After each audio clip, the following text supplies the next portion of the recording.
Thank you for tuning in to this talk that I'm going to be doing today. And the title that I've been working with here is "Live with Your Head in the Lion's Mouth." Elias Polk in 19th Century Race Relations, and I'll explain where that title comes from a little bit later in the book, because it all makes sense when we put it together here. So I began working with Elias Polk maybe 2015, 16-ish. Actually, the Polk home in Columbia, Tennessee, was doing an exhibit on James and Sarah Polk's retirement home, the home they went to after the White House, a home called Polk Place, which was in downtown Nashville. It is no longer standing, unfortunately. The curator at the time of the Polk home, we were taking down the exhibit, and there was a panel that mentioned the enslaved African Americans that were at this Nashville home. And I kind of mentioned, asked who they were and whatnot. And he mentioned the names and all these things. And he said, and this Elias guy here, we know he had some kind of political career after emancipation, but there's not really much known about him. So I thought, well, that's kind of interesting. I'll look into that. And the more I looked, the more I found. And the more I found, the more interesting and complex and confusing at times I would become with his story. And I kind of made it my own. I kind of quickly realized one of the reasons it was kind of difficult to research Elias Polk is because no one else has really ever tackled this subject quite the extent that I have. Of course, that's not bragging on me or anything, just no one was ever really paying him that much attention. He's such a connection with the president. People tended to focus on the president as opposed to Elias himself. So one of the things we have to ask ourselves when we're trying to understand Elias Polk is something that I had to ask myself in the very beginning of this project I've been working on for years now. And that question is, who is Elias Polk? Well, I use for quite some time now one of my favorite books. It is a novel. It is a fiction book, which we typically don't talk about, or use fiction as a source in a big academic paper much in history. But I think this book really, really is a great book, and a lot of people should read it. And it's Ralph Ellison's book, Invisible Man, published in 1952. Now, this book deals with 20th century race relations, but that's all just a carryover from the 19th century and beyond that. So let's look at this. In understanding Elias Polk, we have to understand kind of the opening of this book. So in the book Invisible Man, Ralph Ellison opens with the line by saying, "I am an invisible man. I am a man of substance, of flesh and bone, fiber and liquids, and I might even be said to possess a mind. I am invisible, understand, simply because people refuse to see me. When they approach me, they see only my surroundings, themselves, or figments of their imagination, indeed everything and anything except me." So what does that mean? That means that he's there. He is there. They see him, they recognize him, they approach him. But he kind of takes on the role of whatever they want him to be, as opposed to who he actually is. And when we talk about Elias Polk, we have to understand that when we're researching him and trying to understand who he is, that is going to come with a lot of myth and a lot of basically lying, in a way, on part of earlier historians or authors, in the perpetuation of a late 19th century, early 20th century kind of white supremacy racial view of the world, and how African Americans were expected to kind of act and react within that Southern racial hierarchy. So to really get to the nitty gritty who Elias Polk was and understand his story, we have to understand two historical thoughts. And this is the part of the lecture that either people find it very interesting or it's going to put you to sleep. It's what's known as historiography. So we kind of look back and say, okay, what is historiography? It's the history of history. How has history been written? How has it been rewritten? And how has that changing view of society and the world in which we live affect and work in our stories of our past? Because histories give perspective to the present in which we now live. So the first one we have to understand is what's known as the Dunning School. And that is the definition I have here: a historiographical school of thought regarding the Reconstruction period of American history, supporting conservative elements, the Redeemers, plantation owners, former Confederates, against radical Republicans who are going to introduce civil rights to the South and the United States as a whole. So what this school is it was created in the very early 1900s, late 1800s. Columbia University. Dunning was a professor there, and his students were taught this as far as the Reconstruction period goes, that period after the Civil War. And basically, it said that that time period in American history was the worst period in American history, that African Americans were not ready to take on the responsibilities of citizenship and freedom and self-government, and white society had to step back up, as they would say, and kind of correct the natural social order, as they would call it. And this is the thing that kind of lasted for a very long time. If you watch movies from the 1920s, Birth of a Nation, the story of the Ku Klux Klan is influenced by this kind of false narrative of history, the Dunning School here. Eric Foner, the historian, in his book Reconstruction, and Foner is an excellent historian. He is one of the best out there. He refers to it as the politics of history, that you are going to influence in your writing of history by the time period in which you lived. You try to be as objective as you can, but ultimately you are going to have to be influenced by your surroundings in a way. For instance, a historian of the early 1900s, a historian writing in 1921, as an example, is going to have a different view of race in general than we would today. And so that influence is going to be carried over in some of that writing. So it's up to historians nowadays to kind of look back and say, okay, they got this right, but they're influencing their time in this way, and rewrite that. And historians in the future are going to do the same with us. No matter what we're writing, that's just how it works. And the second school we have to understand is what's known as the myth of the lost cause.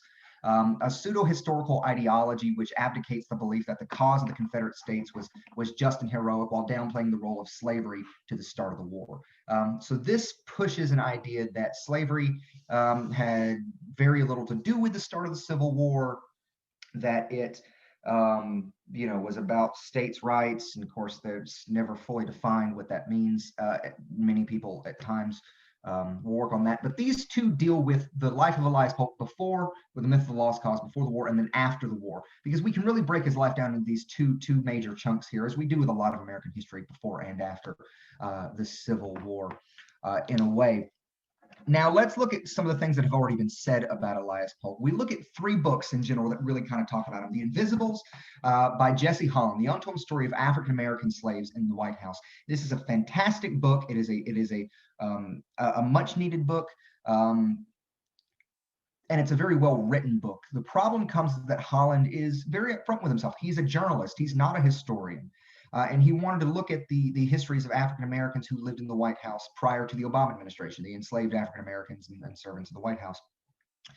Well, Elias Polk is mentioned in The Invisibles towards the end of the book. And he refers to Elias Polk as proverbial Uncle Tom, but these things here,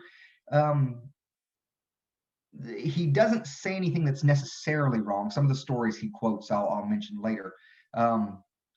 It's just not great research, but that's not the point of the book. Elias is not the focus of the book. It's about this wider history here, and it's understandable that Holland may not delve as deep into some of these things and question with the mind of a historian, because he's not. He was a journalist, like I had mentioned. But one of the books he uses as a source is this book known as 88 Years with Sarah Polk by Jimmy Lou Claxton. Now, while Holland's work is meant to be a piece of nonfiction, the problem arises that he uses the book 88 Years with Sarah Polk, which is a fiction book. She says that she created stories and illusions from her fertile imagination. Claxton does right at the beginning of her book. So the problem becomes is that a fictionalized source, well, it just got into a nonfiction source, and they took it as kind of a fictional a non-fictional source there. And the third book we're going to talk about is Young Hickory, The Life and Times of President James K. Polk by Martha McBride Morrell. Now that was written in the 1940s, and Morrell's book is, once again, that's pure fiction. She talks about it being fiction in the book. It's based on the life of James Polk. Elias is in this book. Elias is in 88 Years with Sarah Polk, and Elias is in The Invisibles. Problem becomes is that these two fiction books, 88 Years and Young Hickory, were used by not just Holland, other historians, other writers, other authors who have tried to approach Elias Polk, take these two fictions written in the 70s and the 40s, and they use them as their source material. And so with that, we have a a misunderstanding of who Elias Polk was. And it's our job as historians today, and the general public as well, to kind of wade through what we might call today as some fake news and find the truth of who Elias Polk was. So let's get down to the truth and actually start this talk on Elias Polk. I know it's 12 minutes in and everyone's thinking, hey, he hasn't really told us much about the guy other than what other people said about him is wrong. Well, Elias Polk was born around 1806, and I say around because the records there are not very clear. He was born most likely around 1806 because of things he said later in his life. He believed himself to be that age, so that's the age I go with. Around 1806 on the farm owned by Samuel Polk in Mecklenburg County, North Carolina, which is the Pineville site today, that James K. Polk birth site in Pineville. If you haven't been there, go to it. It's a great, great, great place. Can't push it enough. But Elias Polk does not spend a lot of time in North Carolina. Within the year of his birth, so within 1806, that's a big year for the Polks because they are going to move from North Carolina. They are going to move from North Carolina to Middle Tennessee. So from Mecklenburg County to what is going to become Maury County, if you will. And they settle on a farm about 300 acres or so near Spring Hill. It's in the Neapolis area between Columbia and Spring Hill, maybe 9 miles north of the Polk home. If anyone is familiar with Columbia area there. So they settle on this farm there. James Polk's going to spend a little bit of time there as a kid. He's like 11 years old when they move there. He would go back to North Carolina shortly after there to attend college at UNC. But this is where Elias Polk grows up. He's going to grow up on this farm as a Tennessean. He's going to grow up here, and he's going to kind of begin learning what's known as deference. This idea that there is someone over you. And this is not just a white to black or a master to slave view. This is a cultural view of the South that, I always kind of use it when I talk about deference. I like to use the movie Footloose, I guess. If you've seen the movie Footloose, why is the town kind of poor? Well, the big factory closed down and all those little supporting businesses had to close because the factory was gone. They were supplying the factory and that's no longer around. And that's kind of a deferential relationship, that the factory is there and you're supporting it, you're feeding it, but when it goes away, that can hurt you as well. It seems like a lopsided power move as well. But this deferential thing that Elias Polk is witnessing, white men deferring to higher class white men in society. The Polks, when they first moved to Tennessee, were not the wealthiest and most powerful people in the area, so they had to kind of get in with the movers and shakers there. But shortly after moving there, Samuel Polk gets a cotton gin. He's one of the first in the area to have it. And then people that he used to go to have to come to him now for use of this cotton gin. He can charge them for it or make a deal with them on that. And essentially he becomes the big guy, the mover and shaker in that Duck River Valley of Middle Tennessee, right here about 45 minutes south of Nashville. And not much, unfortunately, not much is known about Elias Polk during these early years. Like the first 18 years of his life, we don't really have many stories of him. One of the stories we do have of a young Elias Polk comes around 1814-ish is what we believe. While on his way to fight the Battle of New Orleans, General Andrew Jackson, a giant in American history, Andrew Jackson, stopped by the Polk farm near Spring Hill, Tennessee, to meet with Samuel Polk. While he was there, Elias was put in charge of watching after Andrew Jackson's horse, watching after Old Hickory's horse. And as Jackson took his leave, he thanked the young Elias and gave him a 6 4 from his coat before riding off to be victorious over the British. And this sounds great. This sounds nice. But in reality, I don't believe it ever happened. For instance, it comes from an obituary of Elias Polk in 1886. So that's where we get that story from. Now, what does that mean? An obituary from 1886. It means Andrew Jackson has been dead for about 40 years at this point. So he's not around to back up and tell the story. Samuel Polk has been dead for many years at this point. So he's not there to back up and tell the story. James Polk's dead. Sarah Polk's alive, but she wouldn't have been in the picture at this point. And Elias Polk, it's his obituary, so he's dead. So no one that actually experienced the story happening is able to back up or retell this story or ever told it prior to this obituary. So where it sounds nice, the story's not really about Elias Polk, is it? It's about the benevolence of Jackson, how nice he was to an African American, how nice he was to an enslaved person. So what we can say for this is this story never happened. And as pleasant as it sounds, it's more about Jackson being a quote unquote good slaveholder, good to an enslaved person, that kind of distorts Jackson's own reality when it comes to his handling of African Americans enslaved by himself at the Hermitage in Nashville. So we look at that and understand, okay, well, even stories that were written during the time period we have to question and look at and really look at the source. Who's writing it? Why are they writing it?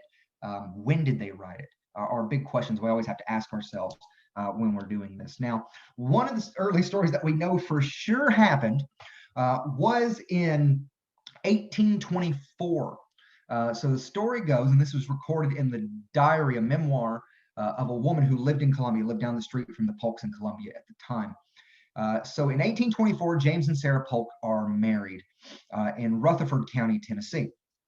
And as a wedding gift, remember, Samuel Polk is the quote unquote owner of Elias and Elias's parents, who I believe were enslaved at the North Carolina site. Violet and Lucy were two women enslaved by the Polks in North Carolina, and then two men whose names I do not know. We don't really have that. We have some leads, but not as confirmed as I personally would like it to be. But Samuel gifts James and Sarah a couple things on their wedding, for their wedding. They get a cart to haul water from White Spring here in Maury County. They get a mule, and they get a driver. And the driver was an 18-year-old, or around 18-year-old Elias Polk.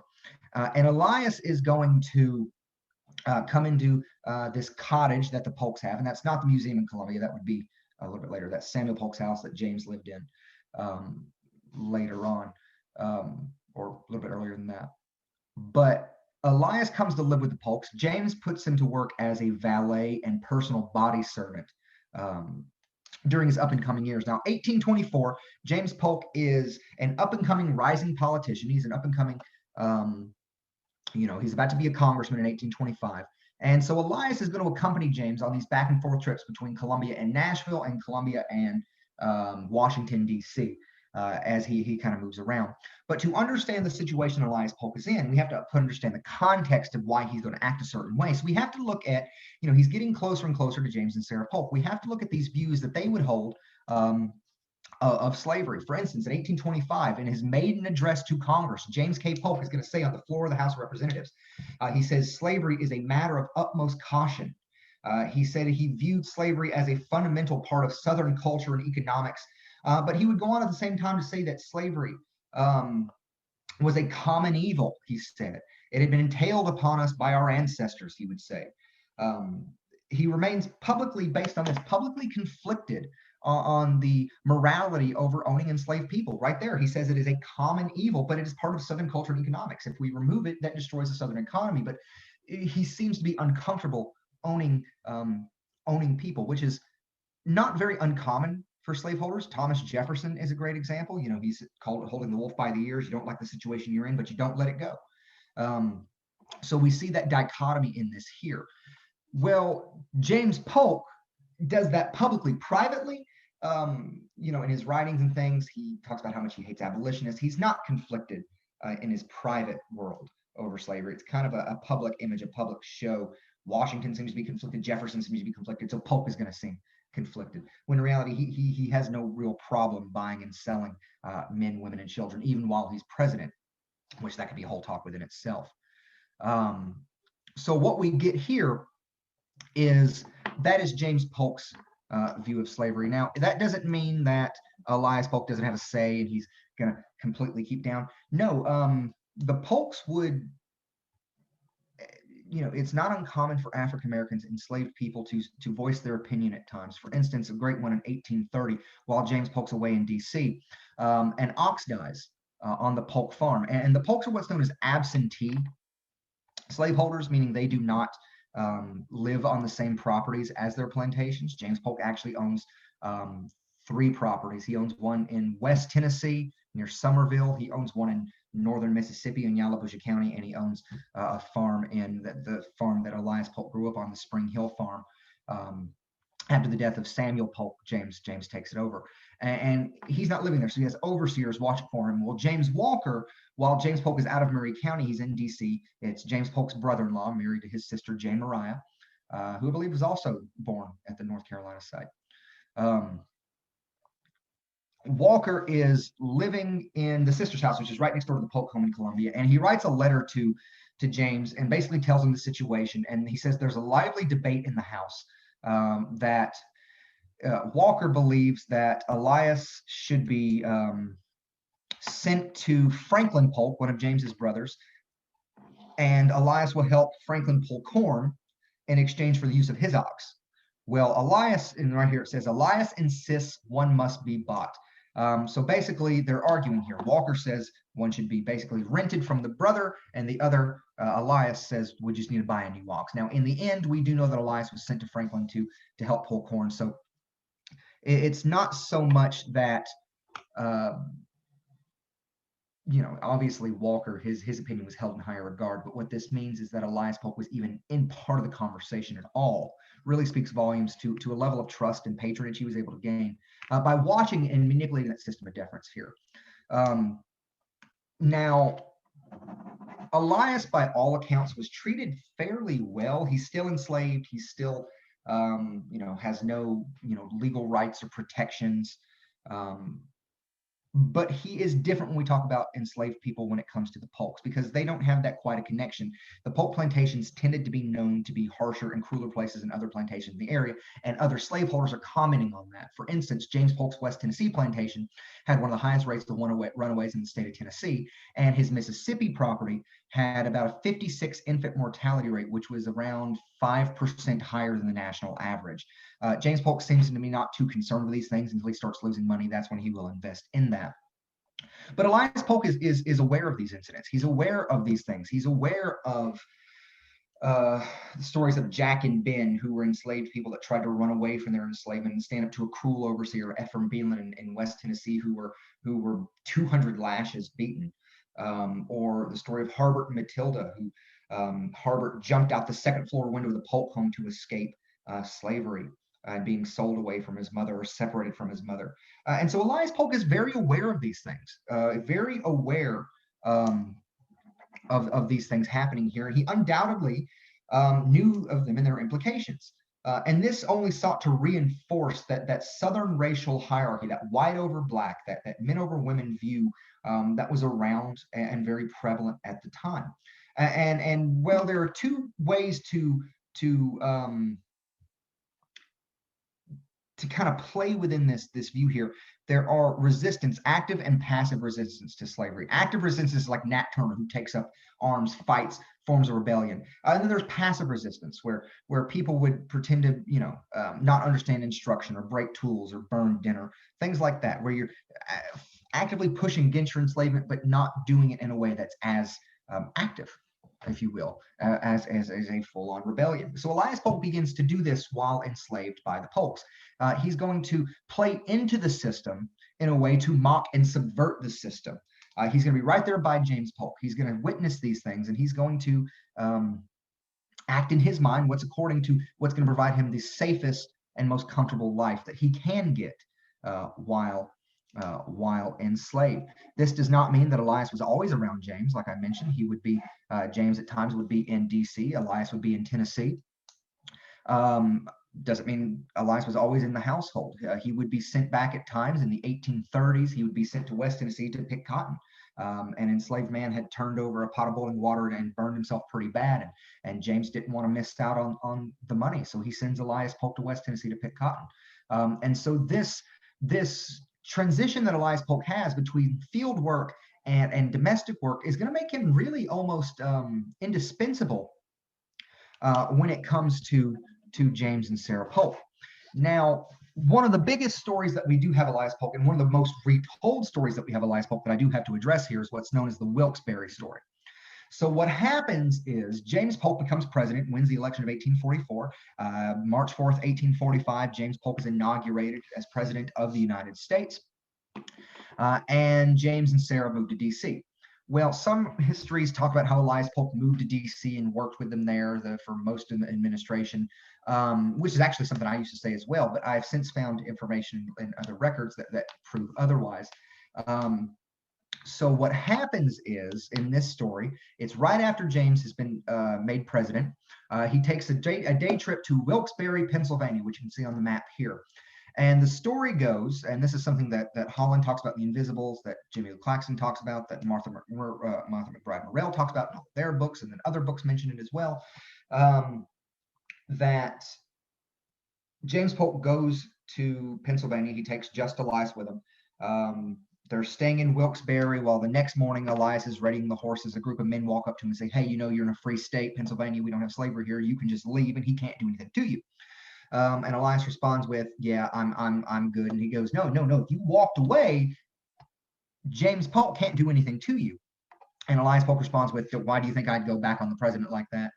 And the men just drop it and walk off. And the story goes that James Polk heard the whole thing, and he was so overwhelmed with Elias's loyalty that he offered him his freedom, to which Elias refused it. Now, this story, it never happened. That's the thing about it. It never happened. It is one of the most used stories when talked about Elias Polk, but it never happened. How do I know it never happened? A couple things. Number one, we have to ask ourselves, when did the story take place? James Polk is supposed to be right after he became president, and he's taking a trip by himself, just him and Elias, to Pennsylvania. Don't you think that there would be, there would be a larger entourage traveling with the president of the United States? Also, it's only in one newspaper. It's only in one source. Don't you think if the president came to parts of Pennsylvania that there would be more coverage of it? Also, James Polk kept a meticulous diary. He mentions daily, what he's doing and where he's at. And James Polk never visited Wilkes-Barre while he was in office. In fact, he never really visited Wilkes-Barre at all.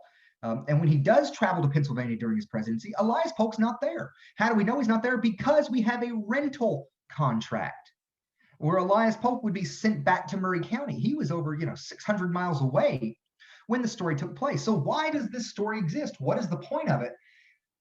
It's once again that Dunning school, that myth of the lost cause, if you will, to make enslavement look a certain way. For James Polk to hear this, it makes James Polk look like a benevolent slaveholder, and it makes Elias Polk complicit in his own enslavement. So whose fault is it that Elias Polk is a slave? Well, if you listen to this story, it becomes Elias Polk's fault because he agreed to it when this story took place. But the problem is this story never happened.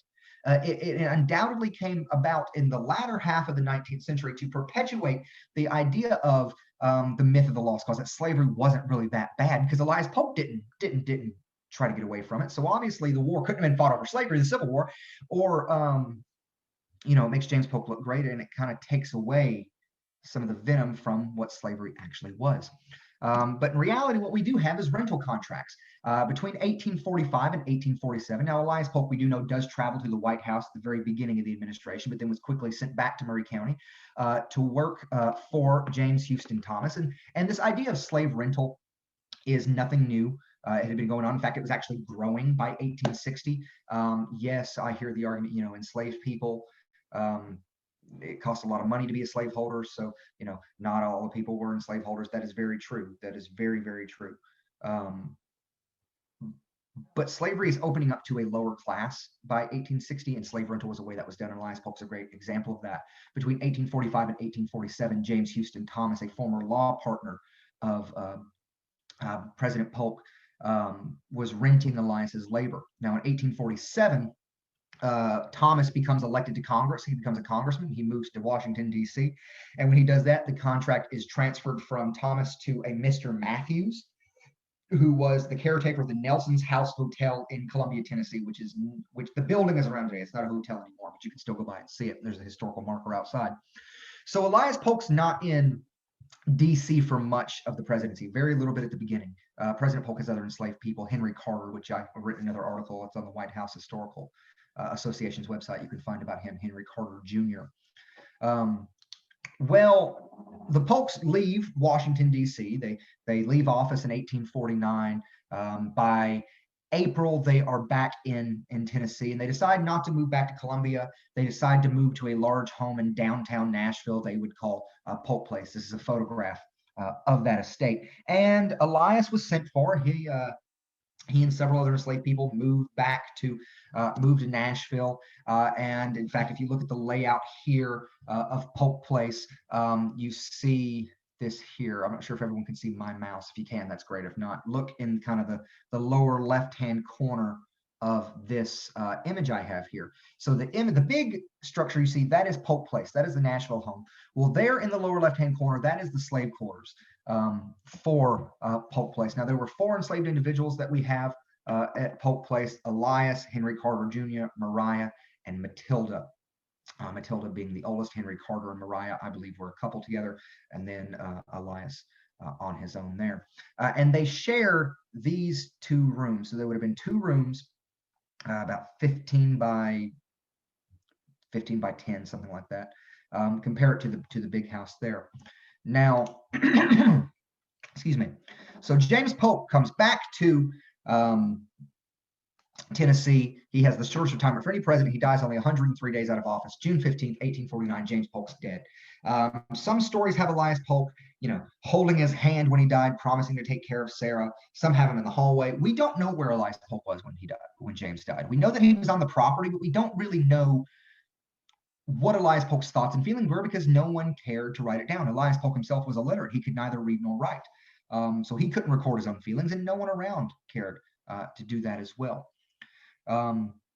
He did stay after the death of James Polk. He stayed enslaved to Sarah at Polk Place in Nashville, which, if you want to know more about Sarah and her widowed years, I push you towards the book Lady First by Amy Greenberg. Fantastic book, well-researched, well-written. One of the best books I've ever read history-wise. Lady First by Amy Greenberg there. But one of the stories that really comes up again when we talk about Elias Polk is a story that involves General Don C. Buell in the Civil War. So the United States begins the Civil War early 1860s, 1860, 1861. But by 1862, Tennessee's fallen to the Union, or Nashville's fallen to the Union. Tennessee leaves in June of 1861. We fall February 1862. And Sarah Polk is like the grande dame of Nashville. She's kind of the one kind of directing what's going on there. And so Union General Don Carlos Buell, actually sends out a request to meet with Sarah Polk at Polk Place in Nashville once he's kind of in charge of the area. Sarah Polk accepts it, brings him in. And the story goes, this is coming from the Memorials of Sarah Childers Polk. This is a book written in the 1890s. It was written right after Sarah Polk's death, the year after Sarah Polk died, by 2 friends of hers, Anson and Fanny Nelson. And in this book, it's kind of like done through a series of interviews with Sarah. So it's all to be taken as factual as Sarah Polk could retell it. And the story goes is that as this group of Union soldiers is getting ready to leave, one of them sees Elias Polk outside, and General Buell asks Elias, "What do you think of this situation?" referring to the Civil War. Well, it says that Elias Polk stood upright and said, "I am for the rights of the South and the territories." Now they kind of laugh and ride off down the road, and one says something down the road as well, which I'm not going to repeat. But once again, this is one of those stories that we have to poke holes in. We have to poke holes in it and look at it because I'm not 100% sure it happened. And you might be thinking, well, this story is a lot of what happened, but that's understand we have to talk about what other people have said to correct the myths of our history. So, so this story was retold by Sarah Polk, according to the authors. Number one, Sarah claims to be in the house when this took place, so how would she have known what was said outside? And she's quoting people that are down the road, about a mile down the road. She would never be able to hear them, probably, nor even really get too much of a good view of them. So how would she know these things took place? So once again, it feeds into that whole idea of the lost cause and the faithful slave narratives, and it never really happened, I believe. Now, other parts of that book, yeah, 100%, I can verify 100% that happened. This one particular part, though, I do have a time professing it. But maybe this does speak to something about Elias Polk, because this is a man who would go on to proclaim pro-Confederate sympathies later on in his life, whether he really meant it or not. So let's take a look at this. Elias had understood by the time the Civil War took place that he could masterfully manipulate the system of deference, that deferring to others to get something in return, to control his surroundings and provide for himself safety and comfortability. Though often at the expense of feeding into the Southern racial hierarchy and white supremacy. So what Elias Polk might be doing here, if this story did happen, maybe he did say that, because he would understand, hey, the Union is not going to be here all the time. The Union Army is not going to occupy Nashville all the time. So maybe Elias Polk is kind of weaving in here and manipulating the system to benefit himself later on, if the story indeed happened, or maybe it's retroactively written to kind of put those emphasis and those ideology in his head and his mouth a little bit earlier than when they actually might have started to happen here. So after the Civil War, we move into this interesting period of what's known as Reconstruction. So the period after the Civil War till about 1877 is when it's generally accepted to have ended. After the death of Lincoln, Andrew Johnson, Ulysses S. Grant, Rutherford B. Hayes, these three presidents here, and it's a time marked by a push and pull between the radical Republicans who were extending, enfranchisement, the 15th Amendment, the right to vote, the 13th Amendment, the abolishment of slavery, the 14th Amendment, citizenship and equal protection under the law. Great strides for civil rights and African Americans during this time. But that pullback to that is in the South, when we have the redeemers, if you will, former Confederates, former slaveholders, who are pushing back against this new social view that these radical Republicans in Congress are pushing here. And within that, Elias is going to continue to manipulate the system of deference to his advantage, creating a network of patronage and economic stability. And one thing he looks at, one thing he understands, is his connection to the Polk family. Now, his last name was not always Polk. After emancipation, after slavery ended, it was very common for enslaved people to take on the name of the family that had, quote unquote, owned them prior to. So he became Elias Polk. And he did that also. What's in a name? What's in a name? To say something bad about Elias Polk might be to say something bad about James or Sarah. James Polk, a leading Democrat, a Southern president, a slaveholding president, someone who Southerners could aspire to. And James is dead. James has been gone. So really, after James Polk's death, after the Civil War, if you really want to get close to understanding James Polk, we have to look at Sarah or Elias at this point. And Sarah's not leaving her home in Nashville. Elias will travel. So what we start seeing is he starts getting these speaking gigs. And he would at times, most through his career at this point, accept pay to be the face of biracial Southern conservatism. He becomes a conservative. He becomes a Democrat at a time when, in mass, the African American community is moving towards Republicanism, moving towards that liberal view, because that was the party that had set free. That was the party of Lincoln, the party of the great emancipator. And so it is a bit different when we look at our history to see an African American so close to after the Civil War to become a conservative, become a Democrat at this time. And he would use this position to covertly promote Black economic independence and charge white society with creating a system which put formerly enslaved people at a socioeconomic disadvantage, while seemingly speaking to the interests of former Confederates, if you will. Let's take, for example, a speech Elias Polk gave in 1867. Now, notice 67. This is 2 years after the war, 2 years after he's gained emancipation. So he's out there, and he's really starting his career early. And he says in this address here, "My heart beats with alarm when I contemplate the dangers of the nation. What were these dangers? They were enslaving white people and driving them away from the ballot box. I am for peace and harmony, and in my judgment, there will always be confusion and strife while part of the people are disfranchised. I am for universal suffrage. We must all be free, for we cannot live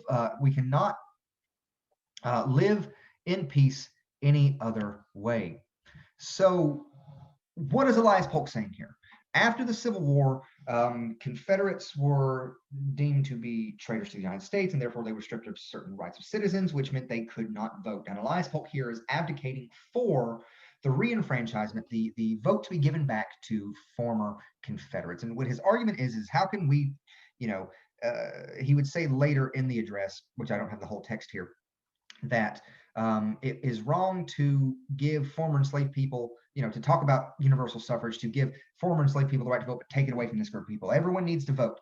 And so what is he doing? He's speaking to that whole group of former slaveholders, former Confederates now. But nowhere in this does he say, take away the vote from Black men. No. In fact, he kind of pushes for that in a way, for a separate institutions as well. For instance, in 1868, he would say peace can only be achieved between the races by leaving the white man's politics alone. Now, what is Elias Polk saying here? Is this unique? Is this different? No, in fact, actually, it's very similar to what another person said. Booker T. Washington would say the opportunity to earn $1 in a factory just now is worth infinitely more than the opportunity to spend $1 in an opera house. And what Washington does in 1896, I believe, when he does his five-finger speech, where he says that we must be as separate as the fingers, but as one as the hand. He's endorsing Jim Crow, that idea that separate but equal, but we must all work together in our own place to do these things. That basically what Elias Polk and Booker T. Washington are saying here, and they're both saying the same thing Elias is just doing like 30 years earlier. What they're saying is that, yes, white society is not extending civil rights to African Americans. But if African Americans are able to work on themselves, build up economic independence, become wealthy and educated, then yes, we will, African Americans will one day be extended civil rights, because white people will realize that they were equal the whole time. Of course, we know that never happens. That's why Martin Luther King, Malcolm X, Rosa Parks, everyone had to have these civil rights movement in the 20th century, because this ultimately ended up not working. But this was a very popular, safe conservative idea for the era. And Elias Polk, when we look at it, he never fully disagrees with Republican policy. He does, when he does these things, he attacks Republican character. In a way, characters of these Republican politicians, but he never attacks their policy, because he benefits from the policy of Republicans, but he can't come out and just say that. So how can Elias Polk support, policy of one party while professing the policy of another? Well, an example that he does with this attack here is when he goes after Republican Governor William Brownlow. William Brownlow was the radical Republican governor of Tennessee right after the Civil War, first Republican elected, controversial in the state. In fact, his portrait doesn't hang in the Capitol building in Nashville, even now. But Elias in his speech would go on to say, Brownlow has one foot in the grave and the other ought to be there. He's the greatest tyrant that ever lived and ought to be kicked out of power without delay. So what we have here is, and when we look at the full address there, he's coming after him. He says he's a Methodist, but he probably doesn't really believe in God. We met him. I met him when James Polk was governor, and he said this, but he didn't mean it at that time. So how can we believe anything he says now? But he never goes after Brownlow's policy, because Elias Polk wants the enfranchisement. Elias Polk wants to vote. Elias Polk wants more equality. His just way of doing it is going to afford him a safety net that other African Americans don't really have. Elias Polk will go after policies that affect Black Americans in a negative way. The 1867 cotton tax, he went after that, saying that it is a radical measure to tax the producer. Everyone knows that African Americans are the producers of the crops here. The cotton basically, it raised the tax on cotton, but gave a tax incentive to industrialists who would move south and refine cotton there. And what he's saying is this is the era of sharecropping, and the landowner is going to push the tax off onto the sharecropper, which in turn puts them more in debt to the landowner and just perpetuates that almost pseudo-slavery, if you will, in the South. So he does attack that. As far as a policy goes, but not too often do we see Elias Polk really attacking Republican policy. It's usually just Republican politicians, so he can look good in the eyes of these Democratic former Confederate slaveholders, these people here. Now, he does not just do a speaking tour. He does actually hold a steady job. In the late 1860s, he is appointed through a connection with Governor John C. Brown to be a porter at the Tennessee State Legislature. Now, Governor Brown, and this is important because it talks about that idea of patronage, that idea of making these contacts and these family lines here and using the name Polk. Governor Brown was married to Betty Brown, who was the niece of Sarah Polk. So through a family connection, Elias Polk was able to get an appointment to be a porter at the Tennessee State Capitol building, where he worked for several years, during which time he still became active in Black Democratic groups, the Colored Conservative National Club, the Colored Men for Tilden, groups like that. He's president or vice president or treasurer of the group at times. One of the biggest things he was involved in was the Colored Agriculture Mechanical Association of Middle Tennessee. And what this group was, this was a group that promoted Black education, Black vocational training, if you will. And just like Booker T. Washington's doing, here, when we look at it, that he may be saying something publicly controversial that we look at today and go, "Oh, why is he saying that way?" At the time, it seems pragmatic. It seems safe to say that. It kind of gives him a cover, a blanket, if you will, to protect himself with. But he is going to work actively for that Black economic independence. And he is the co-vice president of this group. And in the very early 1870s, he's on the fair committee, and their job is to plan out the annual Colored Agricultural Mechanical Fair, which would be held in Nashville. And it would draw hundreds and hundreds of people from around the country to Nashville to see this. And Elias Polk was able to book a really prestigious speaker. In fact, the speaker in 1871 was Frederick Douglass, and he says this: "There is," and this is the speech he gave at the fair, "there is no work that men are required to do which they cannot better and more economically do with education than without it. We are no longer slaves but freemen. We are no longer property but persons. We are no longer aliens but citizens." That is a powerful, everything Frederick Douglass says is powerful, but that is a powerful statement to make, especially in the presence at the invite of someone like Elias Polk. So that complicates the story again when Elias Polk is professing and saying these things. What is the truth here? Now, this doesn't mean, and Elias Polk would get, quite often, he'd get a lot of hate for the things that he says.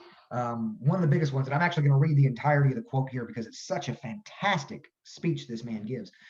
T. Morris Chester. T. Morris Chester was the first Black war correspondent during the Civil War. He would actually move to England after the war and pass the bar, becoming the first Black lawyer in English history. He then practices law there for a while, then moves back to the United States, lives in Louisiana, and then starts doing a speaking tour. In the 1870s, T. Morris Chester is giving a speech in Kentucky, in Bowling Green, Kentucky, to celebrate the end of slavery in the West Indies. And in this speech, he says this. He says this: "I have understood that in this state, which clings more tenaciously to slavery than any other, and which has not recognized the manhood of the Negro, that there is a Black man from Tennessee who is now canvassing the state in the interest of the white man's party. May this wretch who renders the name Elias Polk enjoy the contempt with which his depravity merits. May he receive the inevitable brand of a traitor, so that all good men and women may scorn him wherever he appears. May the church of which he is a member expel him and disgrace, being unworthy to associate with Christian people. May every Black race that he meets shun him as a lonesome toad and hissing viper. May heaven's judgment deprive him of sight, so that he may no longer see the liberty that he is attempting to betray. May he be struck deaf, that he may never again hear the grand shouts of emancipation that he is attempting to suppress. May our colored soldiers who fought for our liberty and equal rights get this fraud upon humanity into their quiet keeping. May he be stumped all over this land by the stumps of Black men who have left parts of limbs on every field of glory. May he exist throughout time as one of God's judgments upon the earth, and as a warning to humanity, cursed by angels, cursed by men, and cursed by demons, as a traitor to God, his race, and the genius of enlightened liberty." Now, needless to say, Mr. Chester did not think that highly of Elias Polk. But nonetheless, Elias's star is going to continue to rise amidst this controversy. So he's becoming a leading Black conservative in the South by the 1870s. He's becoming a leading Democratic voice among African Americans in a time when that's very unique. And his star is continuing to rise in a way. For instance, in 1876, Elias Polk is informed that he has been appointed by George Adams, clerk of the U.S. House of Representatives, to the position of laborer at the U.S. Capitol. So Adams had heard about Elias Polk in Nashville, working as a porter for the state capitol, his connections to the governor and what he's been going around the South saying. And he goes, okay, you know what? Democrats have a majority. Let's get Elias Polk here. Let's reward him for this. Bring him here to a laborer. So he's basically a janitor, if you will. He's sweeping, he's mopping, he's filling up inkwells, things like that. He's paid pretty good for it. He makes about $63 a month, which is pretty good for anybody at this point. By 1876, I believe, he actually is worth about $5,000 and has his own house on Kane Avenue in Nashville. But Elias's appointment and job at the Capitol building is going to last only as long as the Democratic majority. So there's this push and pull between the Democrats and Republicans over Elias Polk. We see that play out in the papers. Democrats say, hey, look, we've got Elias Polk. He's a conservative just like us. We've always had him since the days of slavery because we did it right. And Republicans go, no, Elias Polk should be with us. He should vote for us. He should support us. He should speak on our behalf because we freed him. Republicans, came in and saved the Union and freed African Americans. And you see that push and pull there. And so as long as, in a way, Democrats are in power, Elias Polk is able to get something. Well, in 1881, the Republicans gain a majority in Congress for the first time since the Civil War, or since the Republicans get their majority back, I'm sorry. And Elias Polk was fired. The new clerk of the House of Representatives, Edward McPherson, fires Elias Polk, sends him back home. He's from Pennsylvania. So Elias Polk goes back to Tennessee, and it was a big controversy. In fact, the Washington Post, this is a quote from the Washington Post, asked McPherson, why was Elias Polk fired? And McPherson just comes out and says that pressure from the Republican Party came, and the head of Elias fell and was added to the already ghastly heap of Democratic cadavers. And so they're pushing people out in this way. So Elias Polk goes back to Nashville, and he's trying to think of what he's going to do. Just like after the Civil War, his options were limited. Why did Elias Polk go into his speaking career? Why did he defend conservatives? Why did he become a Democrat at a time when African Americans were becoming Republicans? Why did he do all this? Well, he looked at the situation he was in. After the Civil War, he was illiterate. He was 60 years old, and he's black. What options does he have? Republicans could argue you can work for a contract and get paid for your labor, but who's going to hire Elias Polk, a 60-year-old man, to work in their field? No, so he went with the safest and easiest and most profitable, if you will, economically stable and sound, which plays into his ideology of economic stability and independence, to become this speaker. Well, when Elias Polk gets back to Tennessee, Republicans have won in Tennessee too. And no one wants to hire Elias Polk. No one wants to reward Elias Polk. So what is he going to do? He's an old man, and he kind of looks back. Well, when he was enslaved by James Polk, he drove a carriage, so maybe he could be a carriage driver again. He becomes what's known as a hack driver in Nashville. A hack driver is basically a 19th century taxi. He found he could ferry people here and there. There is a bit of independence if we look at that, a bit of agency. Compare it to his time in slavery when he drove a carriage, wasn't paid, was always told where to go. As a hack driver, he has a bit of agency in that say there. Where he kind of didn't have it before. He could determine the price to which he works. He can decide if he's going to take you somewhere or not. He can kick you out if you're being rowdy. So there is a bit of stability in that. And one of the bigger things we noticed during Elias Polk, while he's doing this, he's an old man. He's in his 70s at this point. He's like 70s. He's in his 70s at this point. He gets married. He gets married to a woman named Mary Mansfield, who he had actually met while he was a laborer at the Capitol building in D.C. Mary worked in the coat room of the Treasury Department. She was 41 years younger than he was. And in 1882, on October 7th, the two were married in Davidson County. This is their marriage license here. This was Elias Polk's second marriage. He had been married previously in the 1870s to a woman named Harriet James, who died very shortly after the marriage. She became very sick very, very quickly. So Elias gets married to Mary, and they begin their life together. Elias, through his continual manipulation of deference. He secured himself position at the post office in Nashville. What had happened was Benjamin, I think I can't remember his name, Postmaster General Benjamin Butler, I think, but that doesn't sound exactly right. Can't remember it off the top of my head at the moment. Don't have it written down. Anyway, the postmaster in Nashville, his father had been made postmaster by President Polk. And what we see is that he remembered that. In fact, he's open about this. The postmaster says, I got this appointment from James Polk, so I want to give Elias Polk something. And so he appoints him to a position at the post office. Now, Elias Polk's going to work at the post office in Nashville for a while, but had to resign pretty quickly because his health was starting to fail. Couldn't do the work like he had once had. So he's back in Nashville. He's living with his wife on Kane Avenue. He will occasionally go visit and speak with Sarah. And then him and his wife decide that they are going to make one more big trip to Washington, D.C. So Elias goes to D.C. again. He saves up, gets a new suit, takes the carriage out east, gets to D.C. He meets with some old people he knew back in the day, and he actually tours the White House. And while he walks around, he acts almost as the first White House tour guide, I like to say, because he kind of goes around and he's pointing out things and saying this used to be different when I was here, and here's a painting of so and so. Here's what I know about them. And James and Sarah Polk, he sees their paintings there and talks about that for a while. But he meets President Cleveland while he's there. And after, they shook hands and spoke for a little while. Cleveland is the first Democrat elected after the Civil War, so this is a big deal for Elias Polk.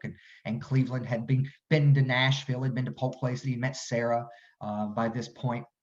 And so what we see here is when he's asked later on, what was his thoughts of meeting President Cleveland, Elias says, President Cleveland is a Democrat of the old school. Yes, he is young enough or old enough to marry a young woman. Something they both had in common was their wives were about 40 years younger than they were.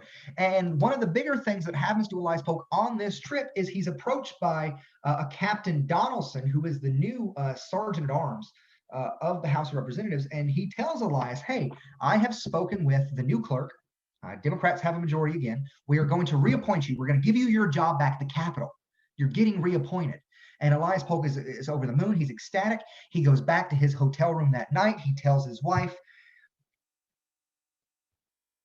And later that night, Elias Polk suffers what's written as a hemorrhage of the lungs. He had gotten pneumonia and was recovering from that. And he was 80 years old. And he didn't pull through. He died later that night on Maryland Avenue in Washington, D.C. And Elias Polk, after his kind of speaking opportunities kind of dried up after Republicans had gained the majority in the early 1880s, Elias Polk started borrowing money as opposed to really making a lot of it. So he was left in a considerable amount of debt after this time, so much so that when he died, the debt collectors came calling upon his wife, and Mary had to take out ads in newspapers just as this one. And I'll read it here. It says, it was found upon investigation by an American reporter that the widow of the late Elias Polk is in very stringent circumstances. She is entirely without funds and desires to bring to Nashville the remains of her husband.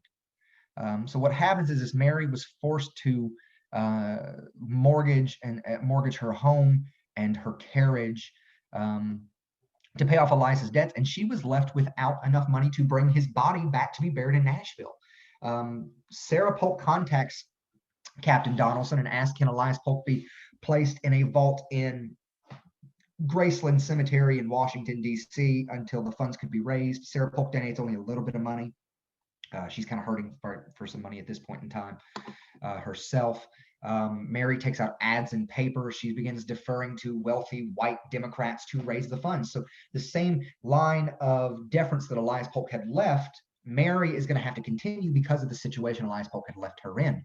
Now, by February of 1887, about 2 months after Elias's death, what happens is she raises enough money. His body is put on a train. It is brought back to Nashville. A small service was held at Clark Memorial Chapel in Nashville, Tennessee, which is still an operational church today.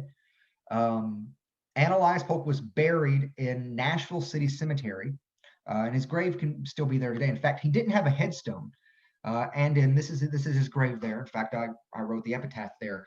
He didn't have a headstone. When I started researching Elias Polk, I actually contacted Nashville City Cemetery. Hey, he's buried there. Tell me about it.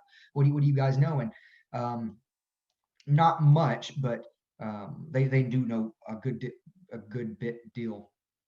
They know a lot more is what I'm trying to say. Got tongue-tied there. Well, Elias is buried here.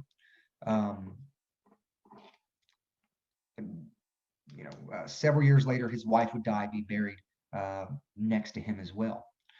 So how do we really understand and take hold of the life of Elias Polk? Going back to the book I used at the beginning, Invisible Man by Ralph Ellison, there's another quote in the book. The grandfather of, and Ellison's primary character in the book is unnamed. The grandfather of the unnamed narrator is a lot like Elias Polk in the same way. They come from the same generation, if you will. And he gives a bit of advice in the book, and he tells his grandson in the book to live with your head in the lion's mouth, to overcome them with yeses, undermine them with grins, agree them to death and destruction, let them swallow you till they vomit or bust wide open, by playing into the system, by putting on what Ben Franklin called putting on masks, putting on one face to the public, while privately doing something else. You can work to subvert and mock that Jim Crow system. You can work actively to seem on the surface that you're supporting something while underneath be subverting its push in a way there. So why do we care about Elias Polk today? Why do we understand this? Because he complicates our history. He makes us look at what has been written and question it. It makes us have a deeper understanding of the changing nature of history, that we can say one thing, but does that necessarily mean it's right? And then if it's perpetuated enough, does it become fact? No, that means we have to dig deeper and try to understand where others have made mistakes in the past and correct those mistakes. It was in 2017 that we laid the headstone at Elias Polk's grave. And one of the big things I want to leave you with, as far as this talk goes, was said by Dr. Reverend Herbert Lester, who was actually the presiding minister of Clark Memorial Chapel, the same church where Elias had his funeral service in 1887. When asked why remember Elias and Mary and Matilda and all the enslaved Polks, he said, because their lives mattered. They were more than property.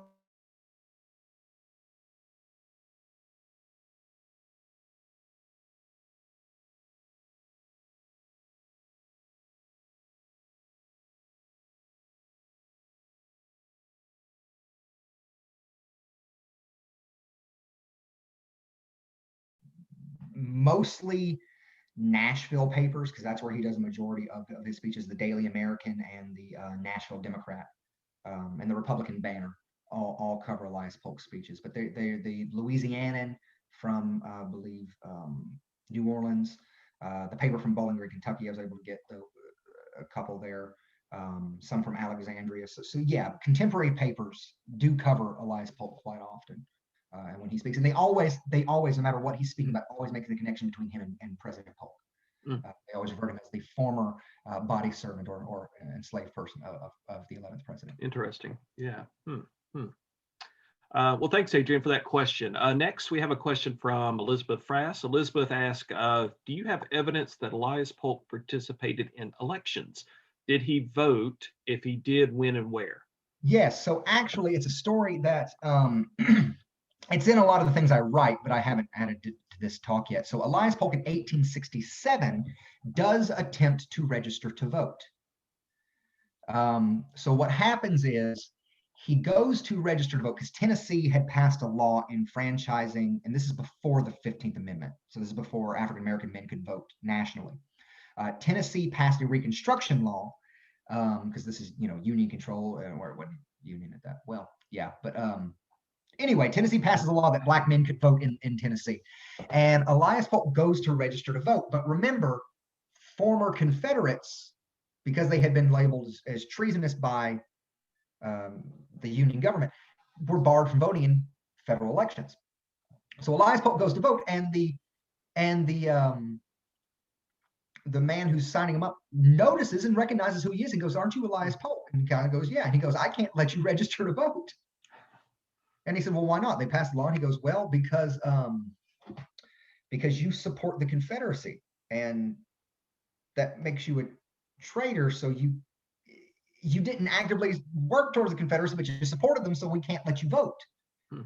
And Elias Polk goes, "That's not in the law. That's not what that says." And there's a whole argument in the papers over Elias Polk's voting rights.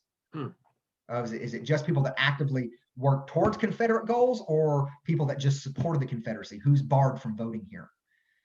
In the end, he doesn't get to vote. That's how that ended up being played out. I think that goes into the fact that he was more of him being black than actually supporting the Confederacy at that time. But that doesn't mean he's quiet when it comes to voting. For instance, remember, he did push for the enfranchisement. And by the way, that speech he'd given about everyone needs the right to vote, that was given after this incident had happened to him. So that gives a bit of context to where that speech came from. Yeah. He does form the Colored Men for Tilden, which in the presidential election in the 1870s. I think it was 1876, that one. He forms the Colored Men for Greeley in 1868. So he's very politically active in elections. He's just not himself voting. He was never able to actually register to vote. Very interesting. Great. Great question, Elizabeth. Thank you. Let's see. We next have a question from Richard Polk.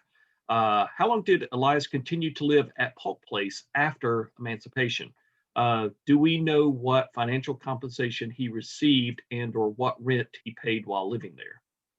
Okay, so that is a good question. I wish I knew how to answer it fully, but unfortunately I don't. So he does live at Polk Place from emancipation, so from 1865 until about the mid to early 1870s. He's not compensated by Sarah while living there. He's not paying rent to live there. He continues to live in the slave quarters, the former slave quarters on the back of the property, and he continues to work for Sarah as almost the same way he had been for the 60 years prior.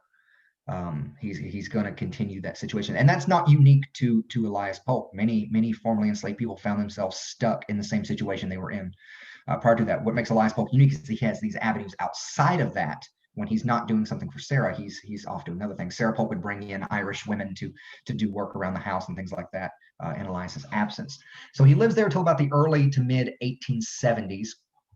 In the early 1870s, we have record that he's worth about $5,000, which is a lot for anyone at the time, let alone a formerly enslaved person. And he is living in a house, a small home on Kane Avenue, which was near Polk Place. So he would stop in and see Sarah. So maybe 5-6 years. By 1876, he's moved to DC. He's living there, working at the Capitol, and then when he moves back, he goes back to that house. Doesn't live with Sarah. So about the early 1870s is when he moves away from Polk Place.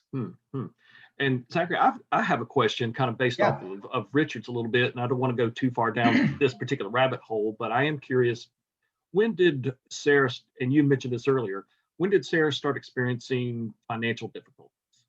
So Sarah, well, it's actually something I've talked about in a new article I've written on Sally Fall, who was Sarah Polk's adopted daughter, if you will. The Polks never had children, but after James's death, Sarah Polk would foster a great niece of hers.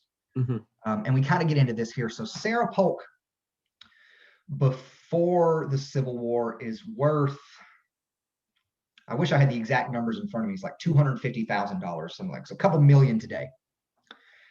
Well, after the Civil War, Sarah Polk loses her enslaved holdings in Mississippi and in West Tennessee because she inherited everything from James's time. And Sarah we do notice that rates of runaways and enslaved deaths do actually go up under Sarah. Sarah was a harsher slaveholder than James was. And it goes into her religious beliefs. James Polk had that kind of uncomfortability that we talked about with slavery. Sarah Polk's religious view was Calvinistic, so she believed, a set order, things white above black, men above women. If you were trying to subvert slavery, you're subverting the natural order, which means you're subverting God. And so for her, it was a religious issue as well. So she tended to be harsher in that way. So if you complain about being a slave, you're complaining to God. So she's got to stop that. So that's kind of the view there.